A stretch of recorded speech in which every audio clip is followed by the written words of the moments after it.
Hi there, I'm Jay. So if you're an iPhone X, XS, or XR user like myself, I'm using an iPhone XS Max here. There is not a real estate or room to show the battery percentage here on the top, right? And even in the settings, you don't have an option to enable the showing the battery percentage, right? So there is no way to do this. So to see how much battery you left quickly, you need to go to the control center, and you can see at the top how much battery you have. So swipe from right hand side of the screen, and then you have 76% left there.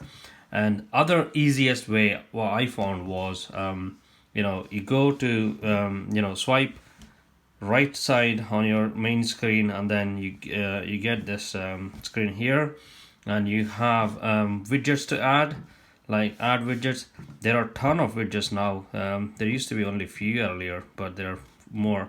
But one of the widget is called batteries, and it, as you can see, second one from the list on the list, batteries. Add that widget, and then it will show you all the batteries just like this. And even on the lock screen, if you just wake up your phone and then swipe, it will show you, or wake up your phone, show you. Batteries will show you all the iDevices you have, like your iPhone, your Apple Watch, and AirPods, like myself here. So you can see all of them at one place. Hope that helps you, right? Thank you very much.